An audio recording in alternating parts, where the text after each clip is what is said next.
Ya estamos en el café de Diario 55, hoy con la presencia del presidente de la Asociación de Comerciantes e Industriales de Santiago, conocida como ASIS, empresario ligado a las telecomunicaciones en la República Dominicana. Sandy Filpo está con nosotros, a quien damos los buenos días. Buenos días a ustedes, placer de estar de nuevo aquí y a los amigos televidentes.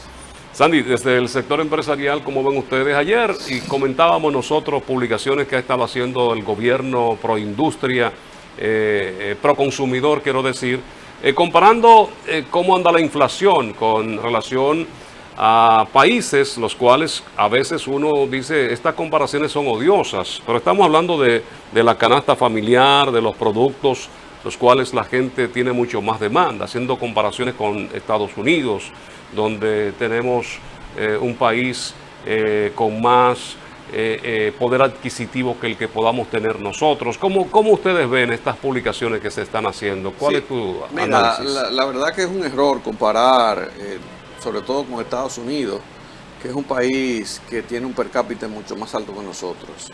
Yo creo que no es el enfoque que se le debe dar a los temas del costo de la canasta familiar, porque hay un elemento muy importante y es demoledor, que la gente tiene que empezar a entender, y es que la inflación ha sido mundial, y la República Dominicana es uno de los países que tiene los niveles inflacionarios más bajos, sobre todo de América Latina.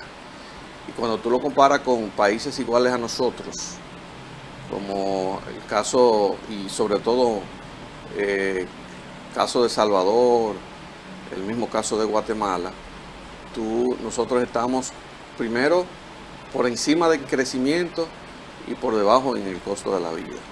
Entonces, no creo que sea una buena estrategia comparar la República Dominicana con el costo de la canasta básica de los Estados Unidos, porque no son las mismas condiciones. Estados Unidos es un país con una democracia madura, con una economía que domina gran parte del mundo, y sobre todo con un nivel de vida por encima de los dominicanos. Menor tasa de desempleo inclusive. Mucho menor tasa de desempleo, más oportunidades.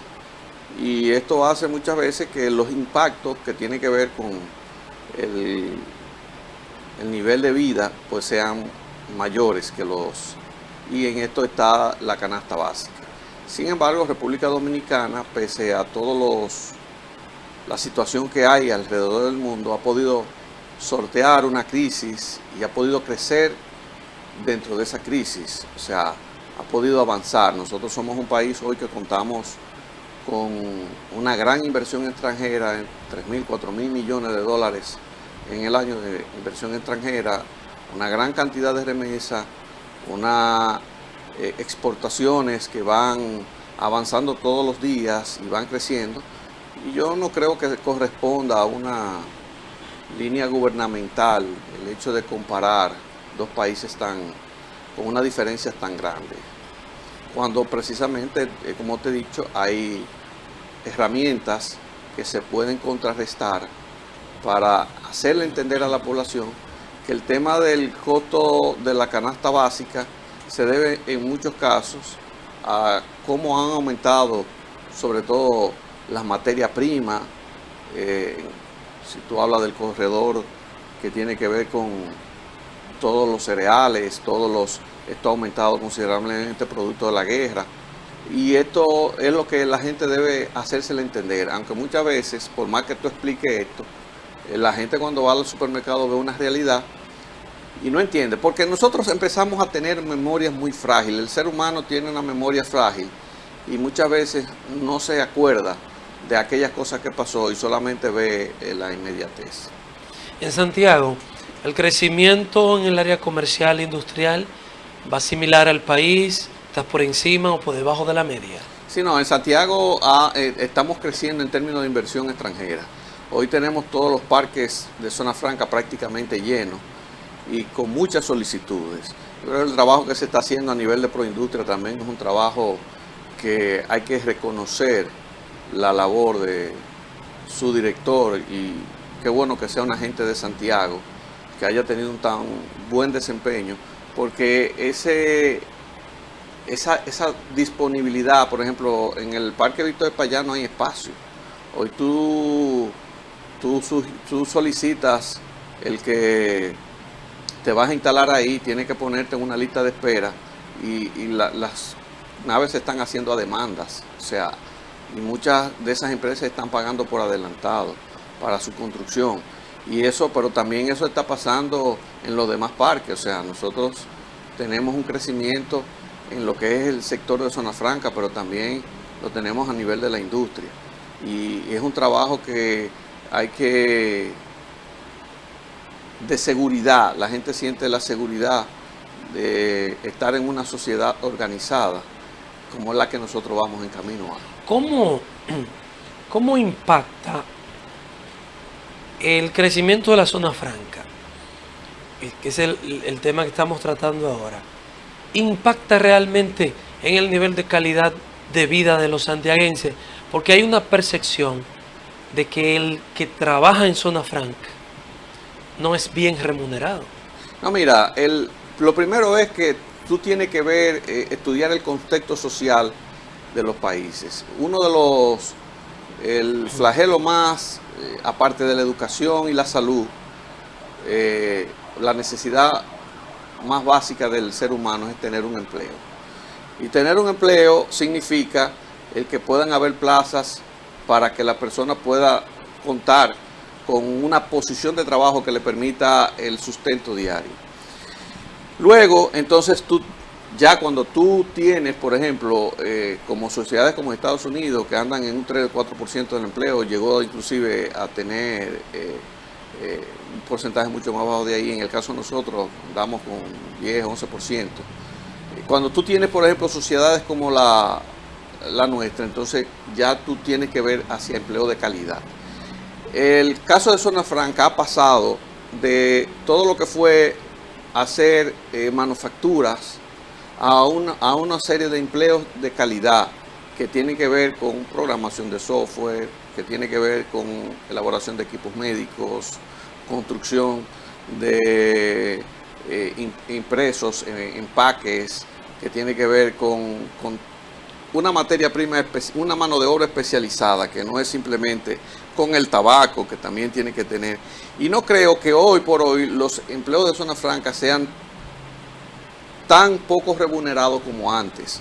Yo creo que hoy se necesita una materia prima, un empleado con más conocimiento, tiene que ser más diestro, y en función de eso. Lo que pasa es que Zona Franca tiene un modelo de producción, tú ganas por producción, entonces muchas veces si tú no vas enfocado a ganar lo que puede ser un salario satisfactorio para ti, pues no vas a tener esa oportunidad de devengar un salario que pues esté a los niveles quizás de otros que tienen más destreza o más disposición que una persona para hacer. Y a excepción de esos sectores, Andy, que te refieres, ¿ha habido realmente una recuperación laboral en la República Dominicana? Sí, ha habido una recuperación laboral con relación al tema de la pandemia. Hemos podido, quizás no estamos en... La pandemia creó un problema que hoy hay muchos puestos de empleo y hay poca gente que lo quiere. Porque la pandemia se conformó un modelo que nosotros desde un principio dijimos que ese modelo no estábamos de acuerdo, que fue de entregarle el dinero a las personas. Quizás porque el gobierno temía que el mismo sector empresarial, si se le depositaba para utilizara en otras cosas y no se crearan los empleos, entonces se le mandó. Además también era un tiempo electoral, había la necesidad de mandárselo a la casa para que la gente, entonces la gente se acostumbró a eso. Hoy tú tienes empresas que están buscando vacantes, ferias de empleo, y no aparecen los empleados porque la gente simplemente no quiere. Pero ese plan no sigue, Sandy. No el sigue, del gobierno. No sigue, pero la gente se acostumbró y ya hoy lo que ve, entiende que es poco salario lo que se le paga. Entonces prefiere no tener empleo. Prefiere estar en tu casa, hacer otras cosas. Muchos están haciendo trabajo por internet, han buscado otros están en Uber, otros están en una especie de los delivery que han crecido mucho. y prefieren hacer eso, que pueden tener las cosas más suaves, no están confinados a cumplir un horario, trabajan cuando se dan de alta y ese tipo de cosas. Pero la verdad es que hoy falta, por ejemplo, en zona franca y en la empresa en sentido general, por ejemplo, tú conseguir mensajeros, cobradores, conseguir personal que es muy difícil. Sandy, lo vimos recientemente ustedes jugando golf con la vicepresidenta. No, yo no juego golf. Yo no he llegado a ese nivel de perder 2 horas, de 4 horas. Pensé que no era una competencia de golf. Sí, nosotros la ASI tiene un Organiza. torneo de golf, organiza un torneo de golf que todos los años, ya este es el número 19, y este año fue dedicado a la vicepresidenta, por una razón básica, no a la vicepresidenta como tal, porque quizás la vicepresidencia es el vehículo que le permitió demostrar a ella una cierta eficiencia. Mira, nosotros como país, hoy no nos acordamos ya, y yo decía al principio que la mente se nos hace frágil, porque yo recuerdo que en pandemia la gente, había una conmoción tan grande, quizás por falta de desconocimiento, que la gente cuando llegaba a su casa se desvestía. Tú veías, entraba a la casa, veías la fila de zapatos, tú veías gente como no iban al supermercado, gente Y hoy eso se nos olvidó porque el país tomó una iniciativa muy a tiempo, y esto hay que reconocérselo al gobierno, de ser uno de los países que haya manejado la pandemia con mejor éxito en el mundo.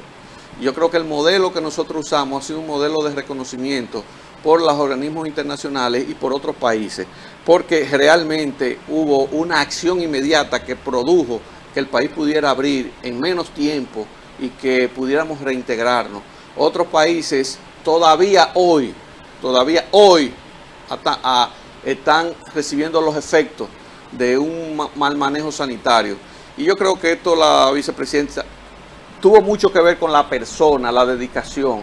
Cuando, por ejemplo, nosotros decimos que cuando nosotros llegamos a ver padres que abandonaron a sus hijos en una habitación y que le pasaban la comida por debajo de la puerta. Hijos que veían a los padres enfermos en un cristal porque no se le querían acercar. O esposos que abandonaban sus habitaciones y dejaban a la esposa sola cuando tenían estaban para no contagiarse. Entonces, un grupo de gente, entre ellos, yo creo que a Daniel Rivera habrá que en un momento dado hacerle su reconocimiento. Yo creo que el país debe tener una deuda con él, porque también, y con el mismo Plutarco también, que fueron gente que se dieron a inclusive meterse en los hospitales cuando otros no se metían, trabajar con un equipo, y reconocer a la vicepresidencia y reconocer a todo ese grupo de gente que mientras nosotros estábamos cuidándonos y estábamos abandonando a nuestros hijos para no contagiarnos, padres que abandonaban sus hijos y lo dejaban en una habitación. Y cuando lo abandono es en el término figurado, o sea, que usted no estaba ahí, sino que todo debía ser inclusive por una rendija de una puerta donde se le pasaban los alimentos. Y esa gente estaban exponiendo su vida día a día. La pregunta la vamos a hacer después del café. Vamos a recibir, y tenemos que irnos a publicidad también. Vamos a brindarle café Santo Domingo a Sandy Filpo, que es nuestro invitado aquí en el café de Diario 55. Café Santo Domingo, gracias Xiomara. Lo mejor de lo nuestro, 3 presentaciones, Suardí, Perla Roja y Gran Sierra. Cultivado desde Rancho Arriba hasta la Cordillera Central. Café Santo Domingo. Publicidad y ya regresamos. Sandy Filpo, presidente de la ASIS, está con nosotros.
Continuamos con este café de Diario 55 y con la presencia del empresario Sandy Filpo, presidente de la Asociación de Comerciantes e Industriales de Santiago, ASIS. Sandy. Disculpa, Frank, Ajá. te dejaba una pregunta en el contexto de lo de la primera dama. Es la cosa. De la vicepresidenta. Perdón, de la vicepresidenta, que se llaman igual. Hay un reconocimiento que, como ya usted ha explicado, hizo la ASIS en el marco de esa actividad por todos esos aportes que ha venido haciendo. Nosotros aquí en algunos comentarios hemos dicho, parece que la vicepresidenta es la apagafuego del gobierno. Siempre que hay un área encendida o difícil, el presidente la envía allí. Esto contrasta con una información que sale ayer en la publicación de la encuestadora ACISA, donde en una evaluación a distintos funcionarios del gobierno sale el dato de que ha decrecido la valoración de la población con relación a la vicepresidenta. Se ha desplazado el porcentaje de valoración que tenía, ahora pasó al tope Jenny Berenice y se ve claramente cómo ha decrecido de manera sensible el afecto, el aprecio, la valoración que la sociedad tenía hacia la vicepresidenta. Mira, lo primero que yo creo es que uno conoce un poquito a la vicepresidenta. Ella no lo hace con un sentido de valorar una imagen. Yo creo que ahí está lo interesante. Lo hace con un sentido de vocación de servicio. De hecho, prácticamente ustedes la ven en pocas actividades públicas que le permita granjearse una simpatía política. Y más bien yo creo que es de los pocos funcionarios que hay una extrema confianza del presidente en la ejecución. Yo creo que la confianza de acción, de accionar, es lo que su gran fortaleza con el presidente de la República. O sea, la confianza de acción yo la defino como esa confianza que tú le tienes a una gente como para ponerle cosas importantes en la mano. Y tú sabes que no va a haber un descuido, que va a haber un feliz término y que por lo menos se va a hacer el mayor esfuerzo para que las cosas salgan bien. Y yo creo que eso es lo que el mensaje que ella ha mandado a la nación. Ella es una persona que se entrega a las encomiendas del país. Entonces, y eso yo no suelo restarle a ninguna encuesta, ningún valor, pero siento por cosas que he vivido que a lo mejor en el momento que se tomó la muestra quizás hay asuntos de perfiles que no estaban tan altos, más bien fuera de escena ella se mantiene haciendo cosas y quizás a eso, pero yo creo que el afecto de la población al ser humano, lo que yo siento, se mantiene. si no es hacia la persona Raquel Peña, al ser humano, como usted dice, ¿podría esto ser un reflejo de un nivel de rechazo hacia el gobierno que ella representa como vicepresidenta?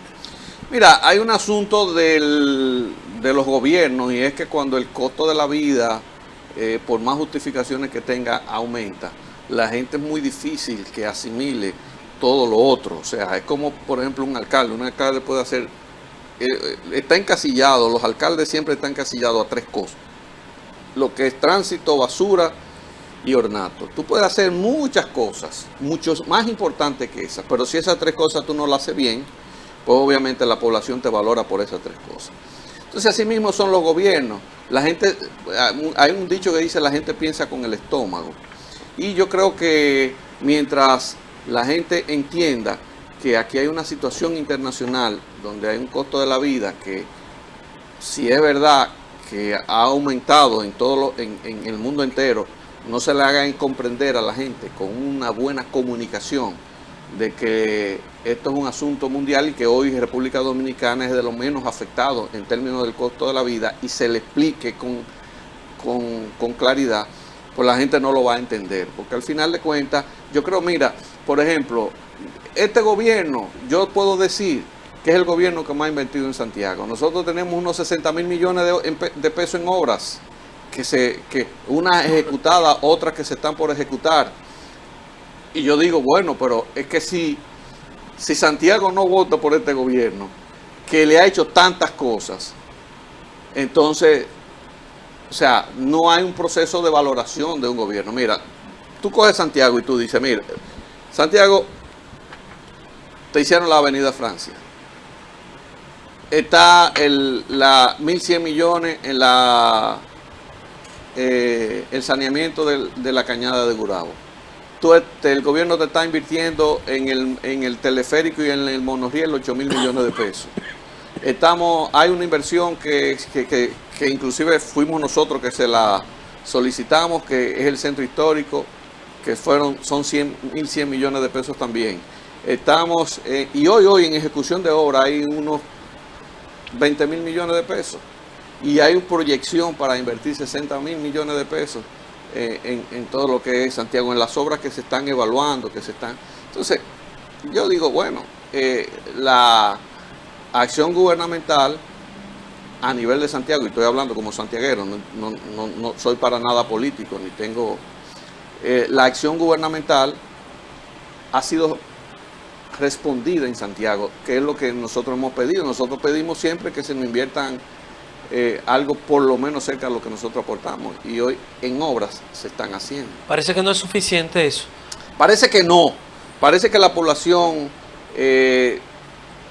lo que te digo, o sea, si hay un aspecto que perjudica en el gobierno es el costo de la canasta básica, y parece que eso la población lo valora más que todo lo otro. Está pensando más con el estómago que con el mismo desarrollo urbanístico, desarrollo vial que pueda tener Santiago. Sí, el único problema es que hay factores que no dependen de los gobiernos. En términos de lo que es en términos de economía y de canasta básica, hay factores que dependen de otras cosas que no la controlan los gobiernos. Pero la gente asume que el gobierno lo asume. Lo asume. Hemos visto cómo han socializado los diferentes sectores, Sandy, para el aumento de salarios. Esto se refleja e impacta también independientemente de lo que pueda pasar en el exterior. Ya tú mencionabas la guerra, Ucrania, Rusia, pero se refleja esto también en el comportamiento de los precios en los artículos para poder compensar esos aumentos. Sí, nosotros tratamos en la discusión del aumento salarial, de que el aumento no se convirtiera en un elemento de inflación. Fíjate qué pasa, cuando tú haces un aumento salarial muy desproporcionado, o sea, muy alto con relación a eso, se puede convertir en inflación porque los costos se transfieren. En este caso, se aumentó un 12, 13, 14, 15%, y eso ayuda a que eso no se convierta en inflación. Incluso garantizando el nivel de empleo, porque también era otro de los temas, cancelaciones, porque las empresas no estaban en capacidad de obviamente, las empresas hay empresas que van a cancelar, donde hay uno, hay dos, pero el problema ahora mismo es que cuando vamos a cancelar tenemos que pensar muy bien, porque muchas veces ese empleado no se consigue de nuevo. O sea, nosotros estamos viviendo ahora una situación que es que no hay, o sea, cuando tú publicas una vacante, y es lo que se está viviendo, y el que tiene una empresa lo sabe, cuando tú publicas una vacante para puestos bajos, no te llegan la cantidad suficiente. Aquí hay empresas que están buscando obreros, y no le llega. No le llega. Por varias razones. Una, porque la gente se acostumbró con la pandemia y dice, bueno, a mí me va a pagar, por ejemplo, el salario de Zona Franca, que son 15.000 pesos. Me van a pagar 15.000 pesos, yo tengo que gastar 5 pasajes y comida, me van a quedar 10, pero mi tía me manda $100 todos los meses, yo tengo una solidaridad, tengo un abono gas, tengo una cosa, ¿para qué yo voy a trabajar? Entonces, te hacen ese planteamiento. ¿Cómo han valorado ustedes este llamado a paro que se hizo hace un par de semanas reclamando un aumento salarial? Mira, nosotros siempre estamos opuestos. El sector productivo no puede, siempre va a estar opuesto a los paros. Yo creo que, de hecho, nosotros dijimos que los paros son medidas odiosas, que lo que conllevan es al atraso, y que el movimiento social de protesta tiene que actualizarse. Ya el tema de una huelga, el tema de... Es como, por ejemplo, cuando tú haces una huelga médica, ¿quién sufre? Sufren los pacientes. Cuando tú haces una huelga de trabajo, ¿quién sufre? Sufre el chiripero que no va a buscar, que se busca su dinero todos los días. Sufre el vendedor, sufre... O sea, tú estás penalizando prácticamente a quien menos puede, a quienes menos pueden. Entonces, eso va a ser odioso, porque cada vez que la gente lo va a asumir por temor, es como, y al final la huelga no tiene ninguna capacidad de acción, no van a tener ninguna capacidad de acción. Es como el terrorismo. El terrorismo lo que te crea más es un problema más psicológico que la capacidad que tiene de hacer cosas, porque en un acto terrorista, ¿cuánto tú puedes matar? 100, 200 personas. Y eso va a cambiar todo un orden. No lo va a cambiar. Lo que pasa es que la huelga, igual que el terrorismo, son como el cuento de la mosca en el oído del toro. Que la mosca se mete en el oído del toro, te da un zumbido tan fuerte que el toro enloquece y entonces empieza a tumbar todo. Pero es producto de la desesperación. Entonces, así mismo son las huelgas. Las huelgas, la gente no sale a las calles por el temor a que lo agredan, por el temor a que van a quemar goma, que la policía va a tener que enfrentar, pero no porque hay un acto cívico de conciencia que la gente diga, nos vamos a huelga y vamos a... O sea, no existe eso. Entonces, si eso no existe, ¿qué es lo que se convierte en la huelga? En espacio de negociación para un grupo que te anuncian una huelga, van y chantajean un gobierno o chantajean un sector empresarial para conseguir dinero. Entonces, si eso se hace, y eso se ha hecho toda la vida, pero ya hay que entender que eso es una acción desfasada. Tienen que buscar otro mecanismo más puntuales que le permita al que se gana la vida todos los días, que le permita al carro de concho, al taxi, al Uber, a ganarse su vida y montarse dentro de un movimiento que eso pueda ser un reclamo justo y que pueda tener el consenso de la población. Los gobiernos, Sandy, están para motorizar riquezas a través del sector empresarial, y esto a su vez que la bonanza se vea en la población. Pero ¿entiendes tú de que realmente el gobierno, cuando anuncia que estamos saliendo de la pobreza porque tiene ayudas sociales a aquellos pobres, a aquellos que son los más vulnerables, tú entiendes de que realmente así es como camina el país? No, mira, nosotros siempre hemos estado en contra de los subsidios permanentes. Nosotros creemos que todos los países desarrollados tienen subsidios focalizados. El escenario ideal es que si tú no tienes trabajo, el Estado te asista por un tiempo, que el Estado proporcione las condiciones para que tú puedas volverte a insertar en el mercado laboral, y que cuando ya tú estés en una posición que laboralmente ya tú no puedas dar más, entonces te garanticen una buena pensión. Nosotros creemos en ese modelo. Y ese es un modelo que evita el que la gente pueda ser parasitaria. Porque nosotros, los países de América Latina, en su gran mayoría, lo que tenemos son modelos que incentivan a no trabajar en vez de incentivar a trabajar. Y eso hace que los recursos sean inagotables, porque mucha gente quiere entrar dentro del modelo del gobierno. Y nosotros lo usamos muchas veces en los países de Latinoamérica como una forma de clientelismo político, para tener un grupo que vote por nosotros. Y es una política errada, equivocada, porque eso lacera los presupuestos de las naciones. Nosotros sí creemos, por ejemplo, en un subsidio temporal que le permita a la persona, mientras no está insertada dentro de la masa laboral, poder subsistir, y que posteriormente entonces el gobierno pues coayude con las empresas, al desarrollo de empresas, de emprendimiento, a esa misma hacer un emprendimiento para que esa pueda involucrar a otras personas que están en los mismos niveles de subsidio para entonces insertarse dentro de la vida productiva. Y más cuando los gobiernos tienen que abocarse a préstamos para poder sostener este tipo de subsidios. No, los subsidios son lesivos en todas las índoles, porque se prestan también a muchísimas cosas y laceran, como te dije, el presupuesto de una nación.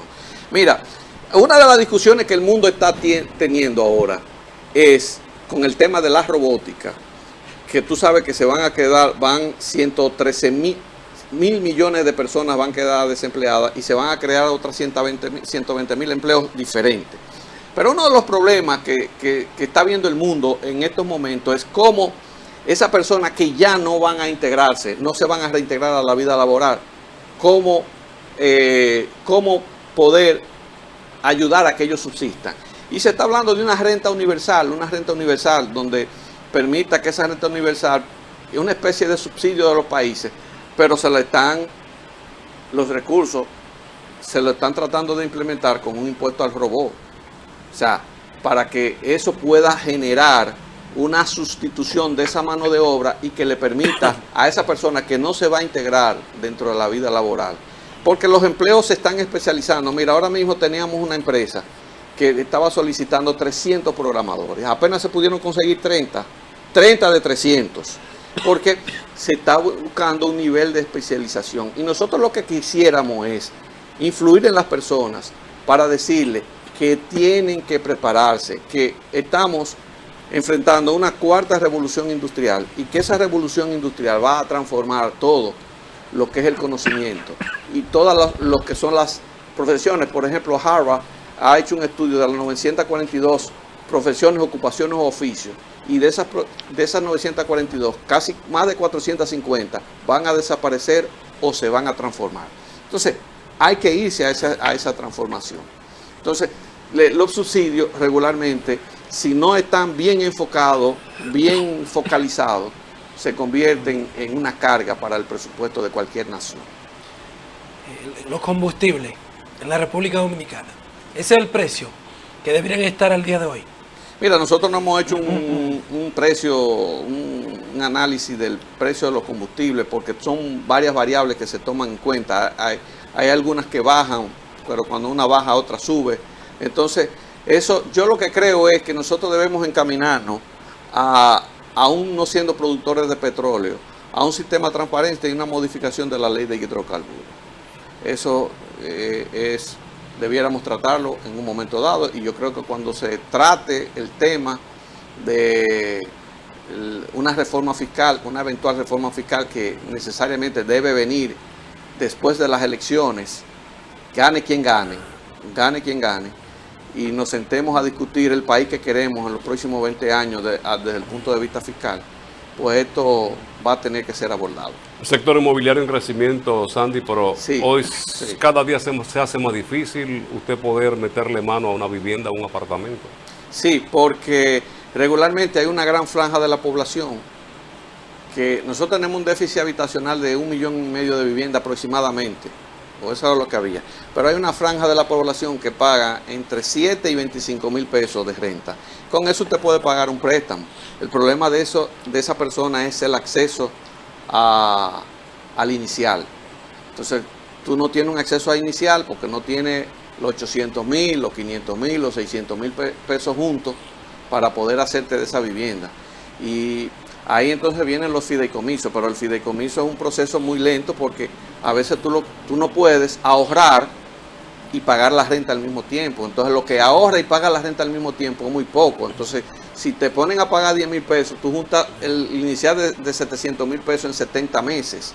70 meses para empezar a construir, realmente yo creo que ahí es donde debe venir la acción gubernamental y decir un esquema de que le permita al desarrollador compensar esos iniciales para que una persona básicamente con muy poco de inicial pueda adquirir su vivienda. Sí, pero cuando tú haces planes y haces una planificación en torno a una tasa y esta se dispara, ya ahí hay un descuadre total. También. Están altos los intereses. Eso es otra También, cosa. por ejemplo, nosotros tenemos ahora mismo unos niveles de intereses muy altos, producto de la presión que estaba haciendo el tema de inflacionario y hay que tomar medidas y esas son las medidas que se toman regularmente. Vemos como en Estados Unidos aumentaron la tasa de interés, aquí hacemos lo mismo, pero el tema de las tasas de intereses es una de las barreras principales para la gente. Pero no es tanto como el inicial. El inicial te abre un mercado de 600.000 personas, de 600.000 familias que no tienen hoy cómo comprar. Porque al final, el tema del inicial, tú lo deflactas y en vez de 20 años lo pone a 30 o lo pone a 40 años el préstamo para la vivienda, y eso te hace que tú pagues casi lo mismo. Si tú estás pagando 25.000 pesos de alquiler, te paga casi lo mismo que tú vas a pagar. Lo único que lo vas a pagar 40 años, sí, pero hasta que la tasa baje. Cuando uno calcula, termina pagando ese préstamo. Bueno, no sabe pero estás veces. en una vivienda tuya con la esperanza, porque fíjate que lo que pasa, una vivienda es, aparte de que están, ya nosotros vamos por los derechos de los seres humanos de sexta y séptima generación. O sea, tú tenías, por ejemplo, derechos humanos que era alimentación, educación, salud. Después se le hacen vivienda. Después de vivienda vino el internet y ya entonces la conectividad tiene que tener. Entonces ya tú tienes otros derechos que son parte de los derechos humanos del ser, de la persona. Entonces, esa expectativa de tú tener una vivienda tuya, de que si tú te mueres, tú no vas a dejar a tus hijos en la calle, por lo menos ellos van a pagar el préstamo, o tú tienes un seguro que cuando tú mueres ya los hijos no tienen que pagar porque el banco cobra el seguro. O sea, esa seguridad es lo que hace que el ser humano todos los días se levante por la mañana a trabajar, a dar de sí, para lograr eso. Entonces, si esa persona, por lo menos esa cantidad de familias que no tienen la condición y la capacidad de hacerse de una vivienda porque no tienen el inicial, y no lo van a tener nunca porque le va a ser imposible juntar 700.000 pesos, 600.000 pesos, 500.000 pesos, pues entonces tú le estás supliendo esa necesidad y estás cumpliendo con un derecho humano. Tenemos que ir a publicidad, último corte, ya regresamos con el minuto final. Sandy Filpo está con nosotros, es el presidente de la ASIS, la Asociación de Comerciantes e Industriales de Santiago. Volvemos.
Es tanto lo que hay que hablar con Sandy que una hora muchas veces no es suficiente. Sandy Filpo es el presidente de la Asociación de Comerciantes e Industriales de Santiago, ASIS, empresario de la telecomunicación. Hay que hablar de competitividad, Sandy. Nosotros seguimos todavía con el problemita que no podemos nosotros, ahora más con estas aplicaciones que a raíz del Tratado Libre de Comercio se están ya venciendo muchos de esos plazos que nos daban a nosotros, pero cuando queremos hablar de competitividad no podemos hacerlo con productos que llegan desde, tú mencionabas ahorita Guatemala, Centroamérica, por mencionarlo. Mira, el tema de la competitividad es un tema de preocupación en estos momentos sobre todo, porque nosotros estamos en una, como dije, estamos enfrentando una cuarta revolución industrial. Estamos enfrentando la robótica y esta cuarta revolución industrial se le agrega algo diferente, que es la inteligencia artificial. Eso hace que muchos negocios, así como muchas profesiones, tengan que transformarse. El negocio que es negocio hoy va a dejar de ser negocio mañana. Y nosotros tenemos que estar en una constante búsqueda de creación de cosas que podamos hacer y que la podamos transformar. Por ejemplo, estos negocios de telecomunicaciones se van a transformar todos. Ya se están transformando, de hecho. Ya si tú no tienes una página, una plataforma digital, ya tú no estás en la órbita, porque la gente pasó de ver la televisión en el horario que tú le imponías, a ellos imponerle el horario a quien produce. Entonces tú tienes que hacer algo que la persona lo pueda ver en el momento que tenga tiempo y no en el que se siente a verlo. Entonces, todo eso, esa transformación, pero así se van a transformar los médicos. Ya el médico que te diagnostica una enfermedad no va a tener mucha cobertura dentro de la población, porque ya hay aplicaciones que te diagnostican las mismas enfermedades con los síntomas, porque una de las cosas que tiene el médico es la clínica. Ese estudio que te hace para entonces llegar a indicarte cuáles son los estudios que tú te puedes hacer.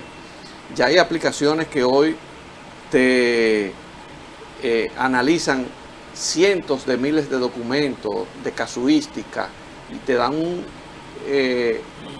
un diagnóstico más acabado que el que te puede dar un médico.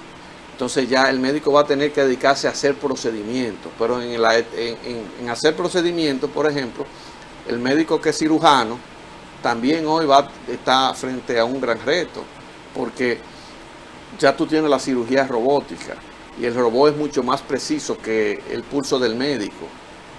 Al robot no le tiembla el pulso, la incisión y la respuesta para una recuperación es mucho más rápido. De hecho, en Estados Unidos te operan de una columna a las 8 de la mañana y ya al otro día o ese día en la tarde tú estás en tu casa, porque te lo hacen con un procedimiento robótico.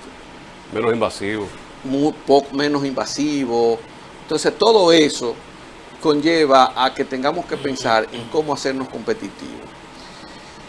Y dentro de eso, cómo hacernos competitivos, está analizar nuestro negocio y decir hacia dónde yo voy, qué yo voy a hacer, y que por ejemplo el tema de la mensajería con un motor, ya eso va a dejar de, ya hoy hay robots que, yo tengo un amigo por ejemplo en la Universidad de California que tiene en una población, tiene robots que van, te llevan lo que tú pides, o sea, ya hay una serie de cosas que la gente dice, estamos muy lejos, sí, pero así veíamos el internet tan lejos y no pensábamos que el streaming iba a revolucionar todo el tema de comunicación. Sin embargo, ya es hoy una realidad.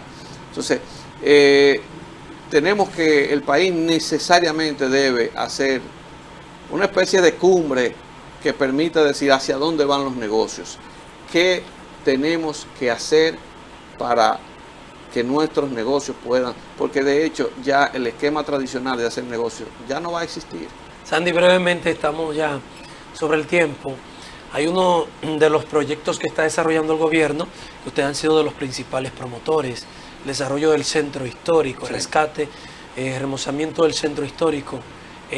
¿En qué van los avances de eso? Bueno, ya las obras fueron licitadas, se dio el primer Picasso, ya hay intervención en el Centro de la Cultura, se está interviniendo, que es una de las obras que el componente del centro histórico abarca varios aspectos, abarca la remodelación del Centro de la Cultura, la remodelación de Casa de Arte y del Boulevard de los Artistas, que entiéndase la Benito Monción, todo lo que es hacer la calle del Sol más caminable, las aceras más anchas, soterrar los cruces de los cableados. Entonces, todo eso ya empezó, la iluminación del mismo centro histórico, y ya hay unos componentes que han empezado, hay otros componentes que van a empezar. ¿Para cuándo se proyecta la conclusión del proyecto? Bueno, nosotros esperamos que el año que viene por lo menos esté ya culminado, o por lo menos bien avanzado, o algunas obras ya estén terminadas. Gracias, Sandy Filpo, por acompañarnos en esta mañana en el café de Diario 55. Sandy es el presidente de la Asociación de Comerciantes e Industriales de Santiago, ASIS. A ustedes, gracias por la sintonía. En nombre de Lenis Tejada Betancourt, Adalberto de León en la producción general, Frank Rodríguez y todo el equipo que componen las mañanas del 55, le agradecemos la sintonía. Mañana después de la misa, a las 7:05 minutos aproximadamente, aquí nos reencontramos una vez más. Feliz resto del día.